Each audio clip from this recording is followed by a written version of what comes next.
आपका electromagnetic induction. तो आप पढ़ चुके हैं फैराडे लॉ के अनुसार कि EMF induced is equal to negative rate of change of magnetic flux with respect to time. बात फॉलो किए। ईएमएफ जो इंड्यूस होगा किसी भी क्लोज्ड कंडक्टिंग लूप में, in a closed conducting loop, in a closed conducting loop, in a closed conducting loop, है ना, ये बराबर negative rate of change of magnetic flux with respect to time. Clear है। और इसी पर हम लोग कुछ सवाल अभी और देखते हैं। समझ गए बात को। फिर हम लोग लेंज लॉ डिस्कस करेंगे। फिर बार मैग्नेट का मोशन कॉइल की तरफ या बार मैग्नेट का मोशन कॉइल से अवे, उससे भी मैग्नेटिक फ्लक्स चेंज करेगा और कॉइल में ईएमएफ इंड्यूस होगा। वो सारा स्पेशल केस भी डील करना है।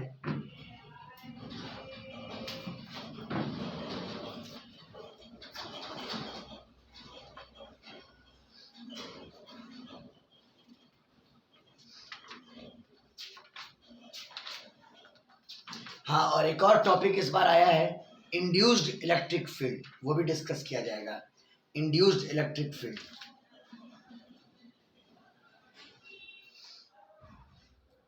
चलो तो शुरू करते हैं क्वेश्चन।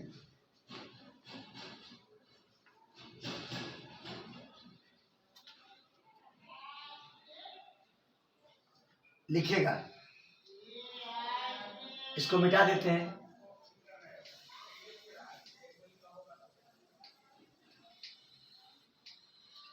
लिखिए पहला क्वेश्चन, बड़ा भी हो सकता है लेकिन बहुत ऑथेंटिक क्वेश्चन होगा।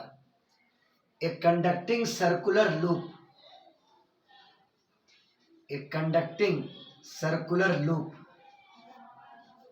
ए कंडक्टिंग सर्कुलर लूप, ऐसा ही क्वेश्चन पूछता ही एग्जाम में। Circular loop of face area, of face area, of face area 2.5 into 10 to the power minus 3 meter square, minus 3 meter square is placed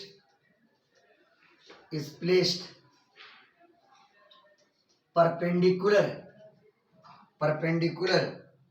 to a magnetic field, to a magnetic field, to a magnetic field, to a magnetic field which varies as, यही गौर कीजिएगा, which varies as b is equal to 0.2 sin 50t। अच्छा, यानी ये magnetic field एक alternating magnetic field है, चूंकि sinusoidal function of time है। आप देख रहे हैं b बराबर 0.2 sin 50t, और इसका ऐसा यूनिट टेस्ला में है, टेस्ला में। क्वेश्चन नंबर ए पार्ट कुछ लोगों ने याद कर लिया है। चार्ज वगैरह निकालना आपको याद करने की कोई जरूरत नहीं है। Find the charge, find the charge, find the charge, find the charge, find the charge flowing, find the charge flowing through any cross section, through any cross section, through any cross section, through any cross section during the interval, during the interval, during the interval, during the interval, during the interval t is equal to 0 to t is equal to 40 millisecond, 40 millisecond. पहला question. तो find the charge flowing through any cross section during the interval 0 to 40 millisecond. अब question का B part है, if the resistance of the loop is, if the resistance of the loop is, if the resistance of loop is, if the resistance of loop is 10 ohm, अगर resistance का loop 10 ओम के बराबर है, find the thermal energy, find the thermal energy, find the thermal energy, find the thermal energy, find the thermal energy developed in loop, developed in loop in this period, developed in loop in this period। एक बहुत ही अच्छा मैंने model type का question आप लोग के लिए लिया है, समझ में आई बात? बड़ा क्वेश्चन है, बड़ा क्वेश्चन बनाइएगा, इससे एसोसिएटेड छोटा छोटा क्वेश्चन बहुत बन जाएगा। एक कंडक्टिंग सर्कुलर लूप है जिसका एरिया इतना दिया हुआ है और इसको मैग्नेटिक फील्ड के परपेंडिकुलर रखा गया है, लेकिन मैग्नेटिक फील्ड यहाँ पर वेरिएबल है, और वेरिएबल भी कैसा? तो साइनोसॉइडल फंक्शन ऑफ टाइम है, यानी ऑल्टरनेटिंग मैग्नेटिक फील्ड है। जैसे ऑल्टरनेटिंग करंट होता है, ये ऑल्टरनेटिंग मैग्नेटिक फील्ड है या ऑक्सिलेटिंग मैग्नेटिक फील्ड है। कहता है बताओ 0 से 40 मिली सेकंड के इंटरवल में टोटल कितना चार्ज उस सर्कुलर लूप के क्रॉस सेक्शन से पास किया, और अगर लूप का रेजिस्टेंस 10 ओम है तो बताइए इतने ही पीरियड में उसमें थर्मल एनर्जी कितना डेवलप हुआ। समझ में आई बात? यही क्वेश्चन है। आइए पहले इससे एसोसिएटेड एक डायग्राम बनाते हैं। मैग्नेटिक सर्कुलर कॉइल ये लो, तो मैग्नेटिक फील्ड उस कॉइल के प्लेन के परपेंडिकुलर आपको लेना होगा। आइए, ये मैंने लिया एक सर्कुलर कॉइल, एक सर्कुलर कॉइल जिसका एरिया दिया हुआ है, ए मान लेते हैं, अभी डाटा बाद में यूज करेंगे, ए मान लिया, और मैग्नेटिक फील्ड इस कॉइल के प्लेन के परपेंडिकुलर है, ये मान लो मैग्नेटिक फील्ड, ये मान लिया मैग्नेटिक फील्ड यानी बी वेक्टर।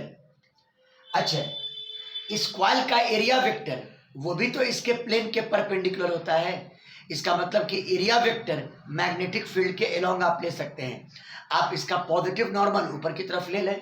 बोलिए, अगर ये कॉइल है तो पॉजिटिव नॉर्मल आप ऊपर के सेंस में ले लें। बोलो, कोई दिक्कत? बोलो बोलो। No sir. चलो, ये डायरेक्शन मैंने ले लिया एरिया वेक्टर का, एरिया वेक्टर का, ठीक है। दोनों ये तो होता ही है कॉइल के प्लेन के परपेंडिकुलर। अब क्वेश्चन में मैग्नेटिक फील्ड भी कॉइल के प्लेन के परपेंडिकुलर है। आइए फ्लक्स निकालते हैं, मैग्नेटिक फ्लक्स। तो B vector dot area vector. आइए, फ्लक्स, मैग्नेटिक फ्लक्स बराबर B vector dot area vector. बोलो, क्या बोल रहे हो कमर, क्या बोल रहे हो? सब बी का वैल्यू 0.2 sin 50 पाई टी दिया हुआ है। हाँ सही है, तो क्या दिक्कत है? क्या दिक्कत है? हम लेंगे बी का वैल्यू वही लेंगे ना सर। 50 पाई दिया हुआ है, sin 50 पाई टी। हाँ तो क्या दिक्कत है उससे? साइन 50 पाई टी नहीं हो सकता है तो क्या दिक्कत है? हो सकता है सर। अरे साइन ओमेगा टी के फॉर्म पर है, जैसे एसएचएम का इक्वेशन होता है। नहीं सर, क्वेश्चन में पाई दिया हुआ था तो छूट गया, भाई हम बोल रहे थे साइन 50 पाई टी। चलो ठीक है, साइन 50 पाई टी, ठीक है, साइन 50 पाई टी। चलिए, फ्लक्स का value B dot area vector. बताओ दोनों के बीच में कितना एंगल है? बोलिए, कितना एंगल है? 0 डिग्री। 0 डिग्री यानी बराबर बी ए कॉस 0 डिग्री। अब कॉस 0 डिग्री 1 हो गया, खत्म। अब आप बी का वैल्यू डाल दो, पहले ए लिख दो, ए लिख दो, ए। अब बी का value 0.2 into sine 50 pi T, सही बोल रहा है, 50 पाई टी। चलिए, ये फ्लक्स आ गया, ये आ गया flux.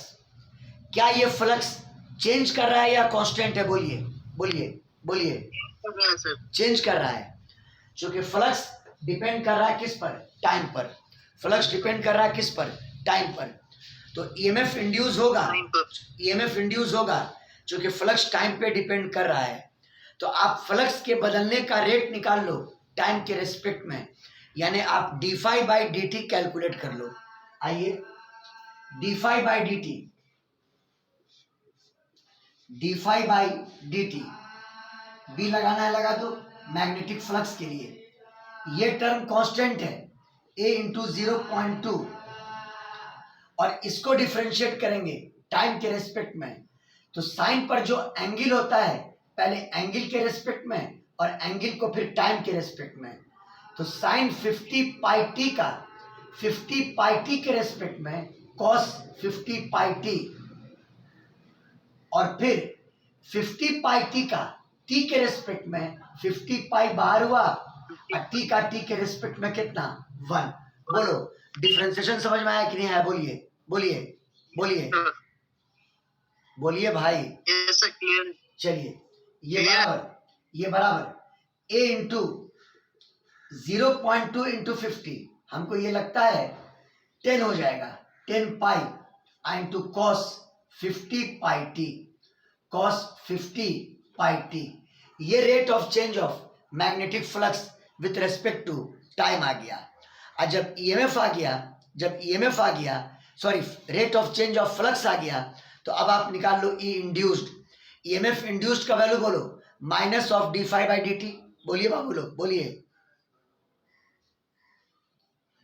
Minus of D phi by D T. इसमें ईएमएफ इंड्यूस होगा, तो EMF induced in the loop, EMF induced in the loop, EMF induced in the loop, EMF induced in the loop, यानी E induced, और ये बराबर minus of D phi by D T, और ये बराबर minus 10 pi A into cos 50 into pi T. ये EMF आ गया, ईएमएफ आ गया।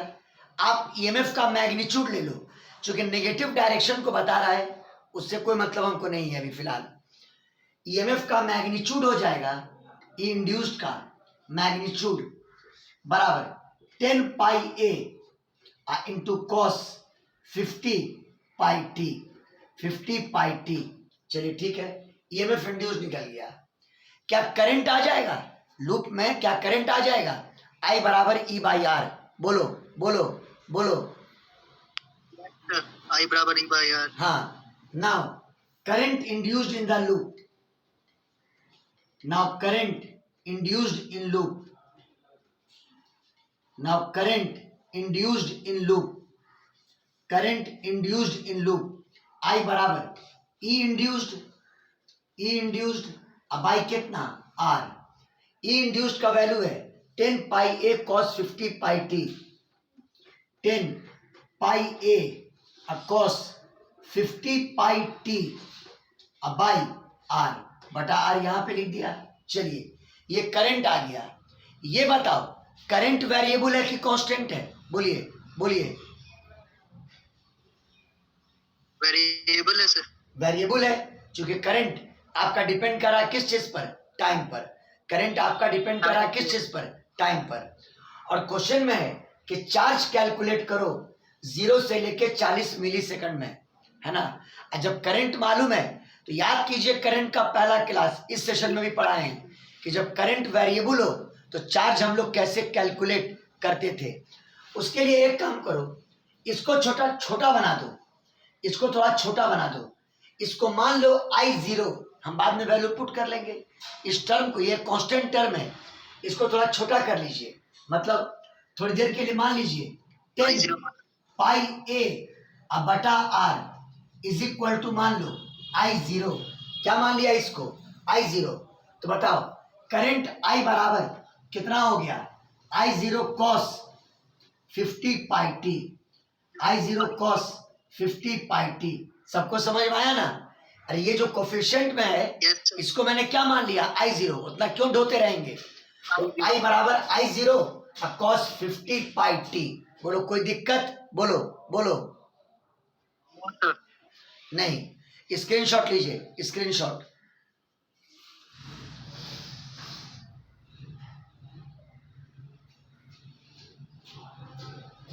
हो गया? नहीं सर। हो गया, बोलिए।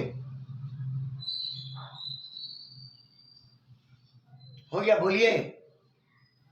नहीं सर। आज नोट कर रहे हैं क्या जी आप लोग?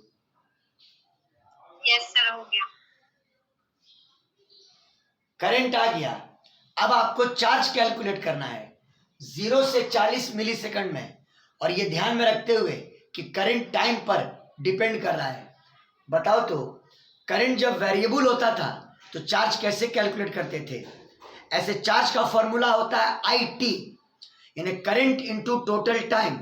ये तब अप्लाई किया जाता है जब करंट कांस्टेंट होता है, लेकिन अगर करंट वेरिएबल है तो आपको चार्ज निकालने के लिए आई डी टी उसको इंटीग्रेट करना पड़ेगा इनिशियल टाइम से लेके फाइनल टाइम तक। समझ में आया कि नहीं आया? बोलिए बोलिए बोलिए।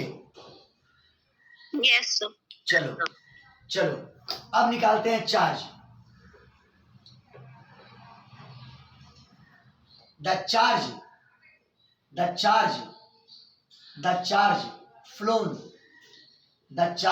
Phloem between t equal to 0 to t बराबर 40 मिली सेकंड। ध्यान रखिएगा, ये मिली सेकंड है, सेकंड बनाना होगा इसको।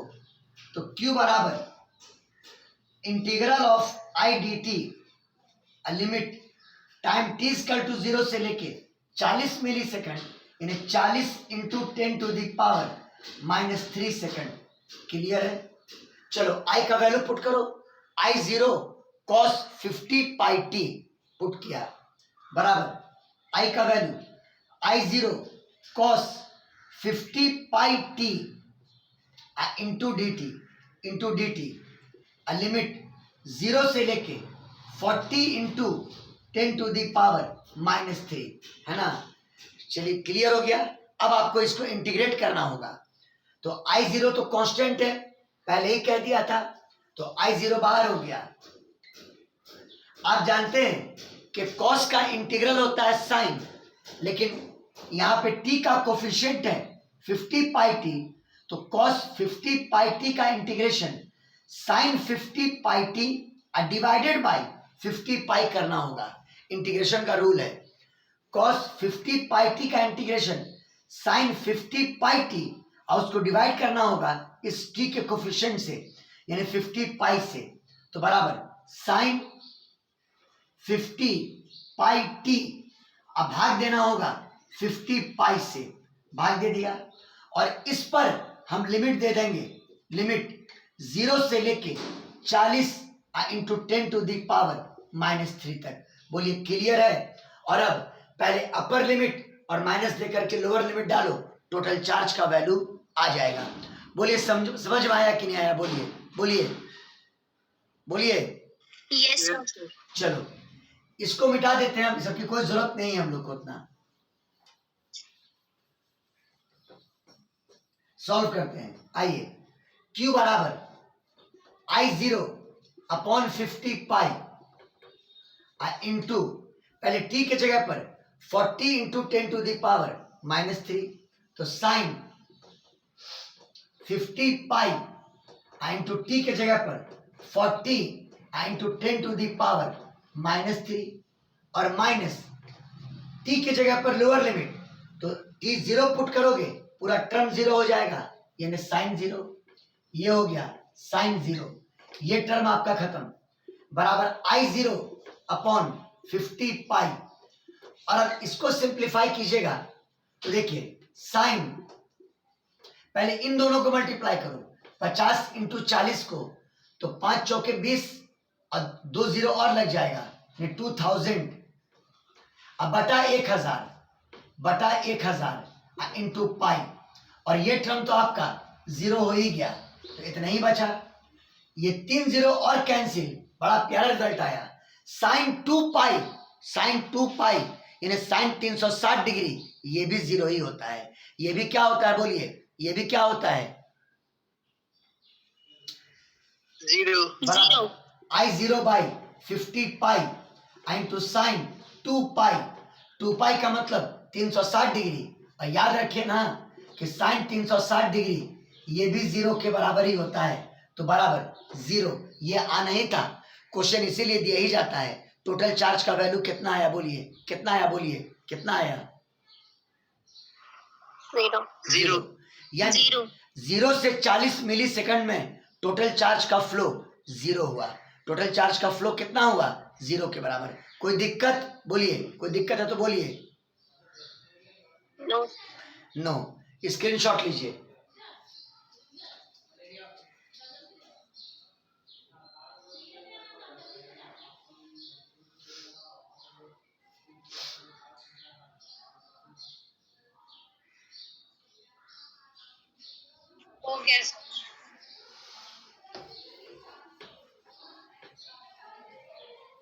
अभी ये क्वेश्चन बाकी है, आपको ये भी निकालना है कि बताइए 0 से 40 मिली सेकंड में इसमें थर्मल एनर्जी कितना डेवलप हुआ। रेजिस्टेंस दिया हुआ है, वैसे भी आर हम पहले यूज कर चुके हैं, जो कांस्टेंट आई 0 माने थे उसमें आर है। ये बताओ रेजिस्टेंस से जब करंट फ्लो करता था तो हीट निकालने का formula I square R T हम लोग पढ़े थे। बोलो बोलो बाबू बोलो। Yes sir. लेकिन ये तब जब टाइम कांस्टेंट हो, और अगर जब करंट कांस्टेंट हो, जब करंट आपका कांस्टेंट हो।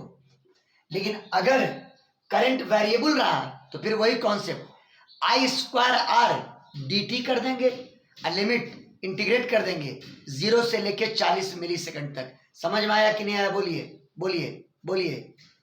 Yes sir. हाँ यस सर। आइए अब हीट निकालने के लिए total heat developed between 0 to 40 millisecond, वही इंटरवल लेना है।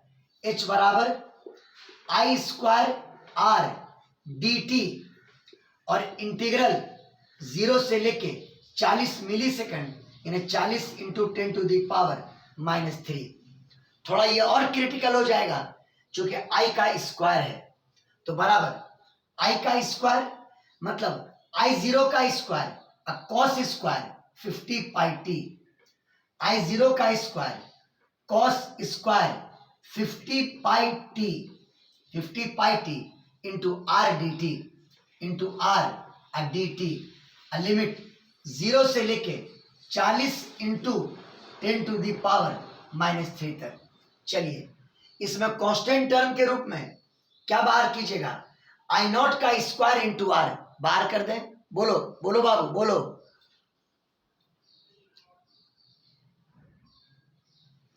Yes sir.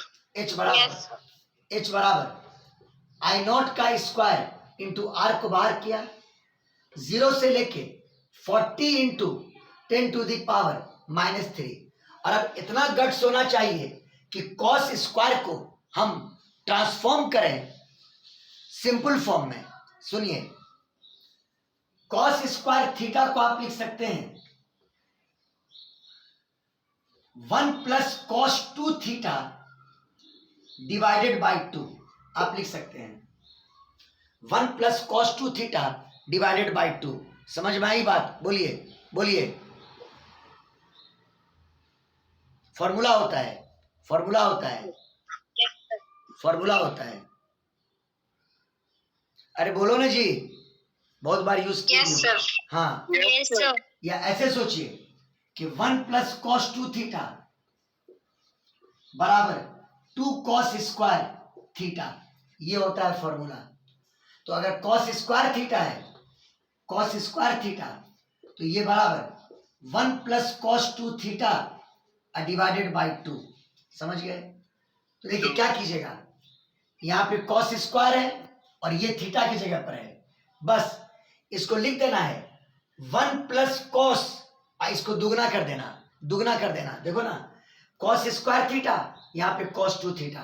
चलो बोलो 1 प्लस कॉस 2 मल्टीप्लाई कर दो 100 pi T, 100 pi T divided by 2, अब ब्रैकेट बंद with respect to time, with respect to किसके, टाइम। चलिए हो गया काम। दो कांस्टेंट है, दो को बाहर ले आइए तो बराबर आई नॉट का स्क्वायर बाई 2 और स्क्वायर ब्रैकेट घेरा 1 प्लस कॉस 100 पाई टी, 1 का इंटीग्रेशन टी हुआ, 1 का इंटीग्रेशन टी, अब प्लस फिर कॉस 100 पाई टी का इंटीग्रेशन साइन 100 पाई टी, अब टी का कोफिशिएंट 100 पाई से डिवाइड करना पड़ेगा, यानी sine 100 pi T divided by 100 pi, 100 pi, और इसको घेर दो स्क्वायर ब्रैकेट में 0 से लेके 40 इंटू 10 टू दी पावर -3। बोलिए क्लियर है, बोलिए बोलिए बोलिए।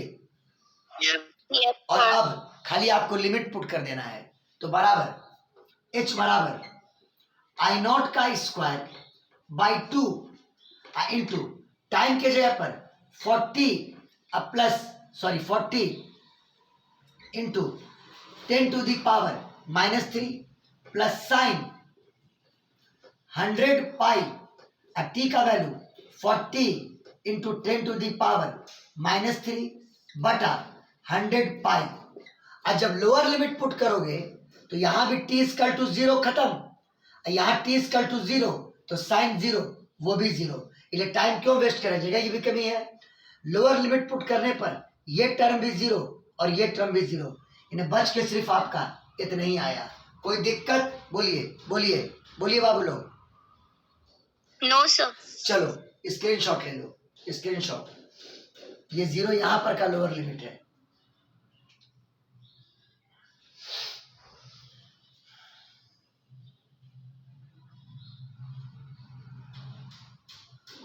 हो गया।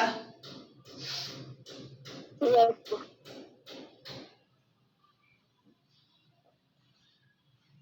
अब देखो बहुत अच्छा चीज हो रहा है, 40 गुना 100 4000, और नीचे में 1000 आएगा, 4 बचेगा, साइन 4 पाई, ये हो जाएगा साइन 4 पाई, और ये भी 0 ही होता है।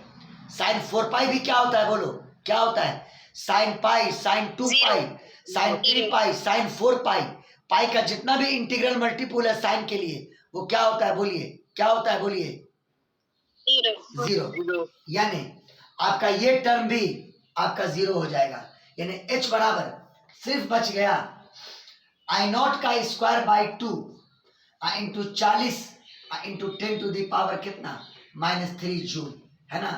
अब आई नॉट हमने यहाँ पर कुछ माना था, वो आई नॉट वहां पर पुट कर दीजिएगा। यहाँ पर रेजिस्टेंस की वैल्यू क्वेश्चन में दी हुई है, आपको थर्मल एनर्जी निकल जाएगा। बोलिए अब हमको करना होगा कि आप लोग कर लेंगे, बोलिए अपने से, बोलिए बोलिए। कर लेंगे सर। हाँ अरे भाई यहाँ पर आई नॉट माने थे कुछ, आई नॉट, तब ना यहाँ पर आई नॉट लिखे थे, यहाँ पे आई नॉट कुछ माने थे हम लोग, बोलो। yes sir, चलिए स्क्रीनशॉट लीजिए, स्क्रीनशॉट।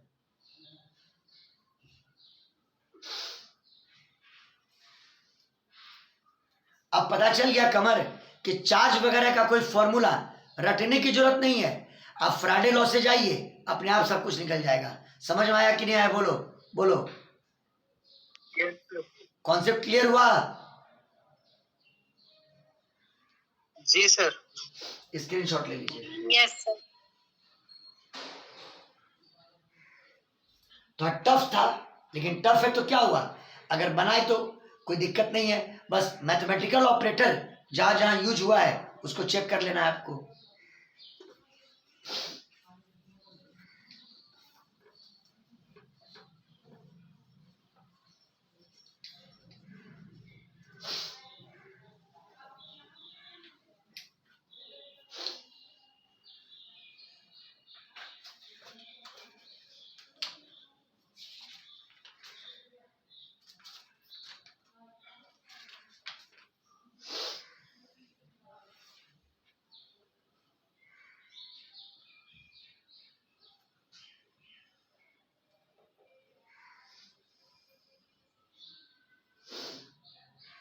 कुछ इसी तरह का एक क्वेश्चन आप देख सकते हैं, देखिएगा।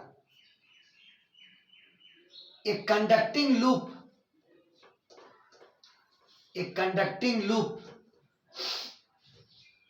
एक कंडक्टिंग लूप, ये थोड़ा आसान कर देते हैं अब। एक conducting loop of face area A, of face area A, of face area A and resistance R, and resistance R, and resistance R, and resistance R, R is placed perpendicular to a magnetic field B, to a magnetic field B, to a magnetic field B, perpendicular to a magnetic field B. चलिए ठीक है, B. The loop is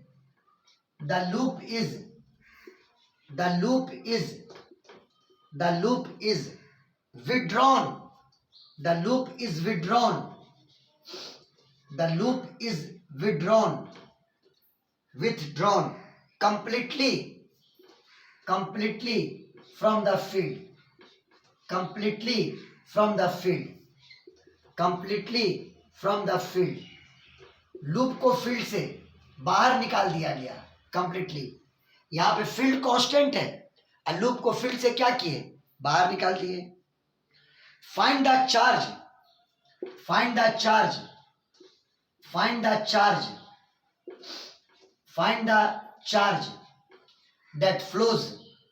that flows या which flows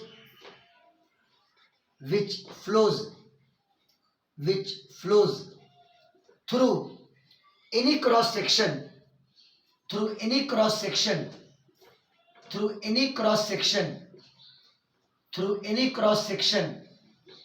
of the wire,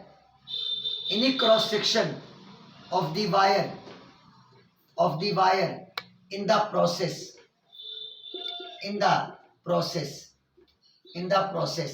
चलिए, इस बार उतना झमेला नहीं है, आसान क्वेश्चन है।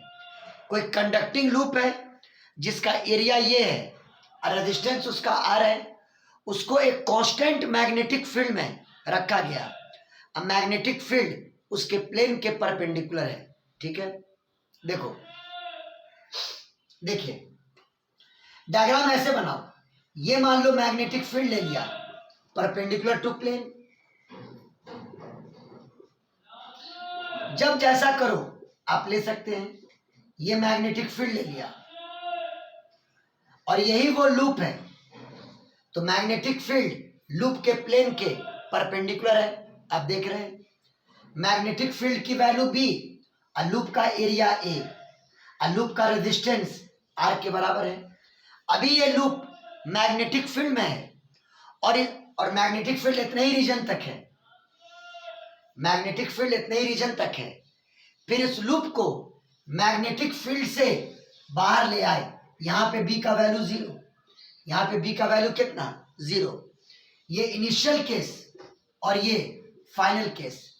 तो कहता है बताओ जब इस लूप को मैग्नेटिक फील्ड से बाहर लाए तो इस प्रोसेस में टोटल कितना चार्ज लूप के क्रॉस सेक्शन से फ्लो किया होगा। जाहिर सी बात है, पहले ये मैग्नेटिक फील्ड में था, आप इसको फील्ड से बाहर लाए, मैग्नेटिक फ्लक्स चेंज किया, मैग्नेटिक फ्लक्स चेंज किया तो ईएमएफ इंड्यूस हुआ, ईएमएफ इंड्यूस हुआ तो करंट का फ्लो हुआ, और करंट फ्लो किया तो चार्ज पास किया। बोलो क्लियर, बोलो बाबू, बोलो। Yes sir. आइए, अच्छा हम कॉइल को ले लिए हैं प्लेन में, तो इसका पॉजिटिव नॉर्मल इनटू ले लो, पॉजिटिव नॉर्मल इनटू या आउट आप जो ले लो। चलो हम पॉजिटिव नॉर्मल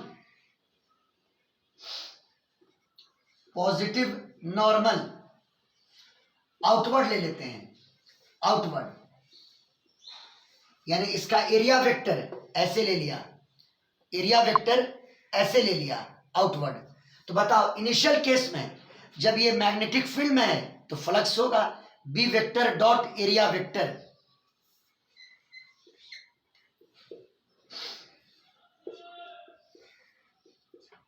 बताओ, बी अंदर की तरफ और एरिया वेक्टर बाहर की तरफ, यानी बी ए cos 180 डिग्री, cos 180, cos 180 -1 यानी माइनस बी ए। बोलो क्लियर है? बोलो बाबू, बोलो बोलो। Yes, sir. अब ये फील्ड से बाहर आ गया तो फाइनल फ्लक्स भाई, मैग्नेटिक फील्ड है, जीरो हो गया। फ्लक्स कितना होगा बोलो, फ्लक्स कितना होगा बोलो, कितना होगा? 0. जीरो। फ्लक्स जीरो हो जाएगा, फ्लक्स जीरो हो गया। अच्छा एक बात गौर करो, इसको यहां से यहां निकालने में एक टाइम भी तो लगा होगा। मान लो डेल्टा टी समय लगा उसको मैग्नेटिक फील्ड से बाहर निकालने में। Delta t is equal to time for the process, time for the process, चलिए डेल्टा टी टाइम मान लिया। अब बताओ फ्लक्स में कितना चेंज हुआ? फाइनल फ्लक्स माइनस कितना? Initial flux. बोलिए बाबू, बोलिए।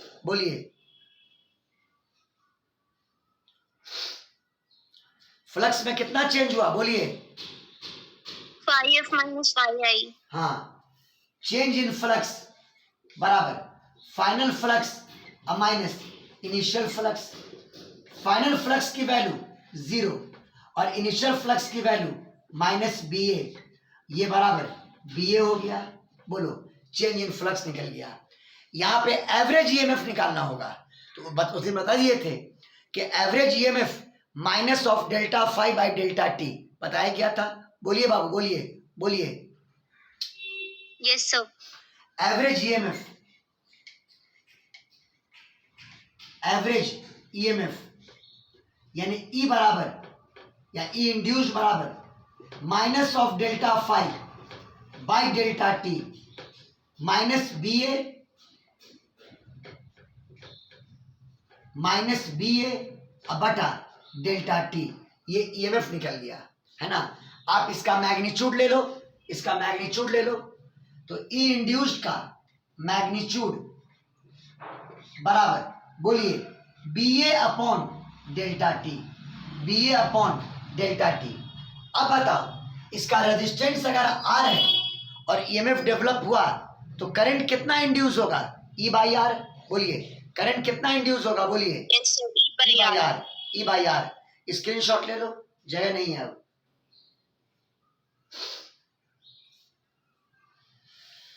नीट में देखो कितना इजी क्वेश्चन पूछता है और यहां देखो कितना टफ क्वेश्चन है। टफ क्या मतलब? कॉन्सेप्चुअल है। हो गया? बोलिए।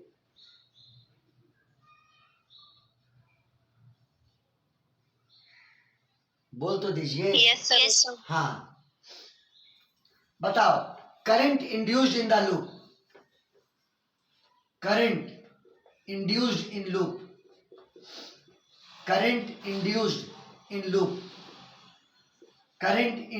इन लूप आई बराबर E induced by R. E induced का value B A upon delta T into R. चलिए करंट आ गया। इस बार चार्ज निकालना है, इस बार इंटीग्रेशन नहीं, टोटल चार्ज बराबर हो जाएगा I delta T, current into time, direct. बोलो क्या हो जाएगा टोटल चार्ज? बोलो क्या हो जाएगा? I delta T. हाँ, द टोटल चार्ज। कल हमारे स्टूडेंट ने, कमर ने यही सब बात काम से डिस्कशन किया था फोन पर कि इस सब में थोड़ा कंफ्यूजन रहता है। आज हमको लगता है सारा कंफ्यूजन दूर हो गया होगा। क्या जी कमर? बोलो। Yes, sir. हाँ, द टोटल चार्ज यानी Q बराबर आई इंटू डेल्टा टी बराबर आई का value B A by delta T into R into delta T से delta T cancel, B A upon R. Charge का वैल्यू आ गया बी ए अपॉन आर।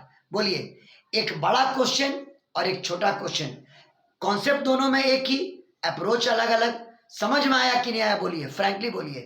पहला question का एडवाइस है, बायो के स्टूडेंट उसको खूब से खूब प्रैक्टिस कीजिए, क्योंकि आपका स्कोरिंग फिजिक्स में उन्हीं क्वेश्चन के वजह से लो हो जाता है। समझ गया बात को? बोलो क्लियर है कि नहीं है? बोलो बोलो। Yes, sir. हाँ, उसको खूब Yes, से खूब sir. प्रैक्टिस कीजिए। अभी प्रॉब्लम रोकेंगे नहीं, अभी प्रॉब्लम अपने तशफ़्फ़ी के अकॉर्डिंग हम अभी 2-3 क्लास अभी लगातार फ्राइडे लॉ पर ही सवाल बनवाएंगे, जिसमें मैग्नेट का भी क्वेश्चन आएगा, बहुत सारी बातें आएंगी, उसका टेंशन मत लीजिएगा। हमको पढ़ाने दीजिए इस बार फ्राइडे लॉ अपने मन से, अपने हिसाब से। समझ गया बात को? स्क्रीनशॉट लो।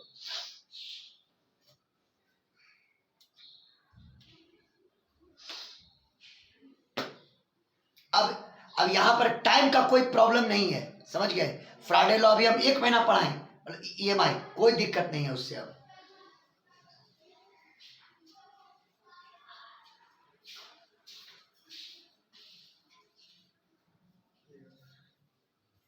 हो गया? बोलिए बोलिए।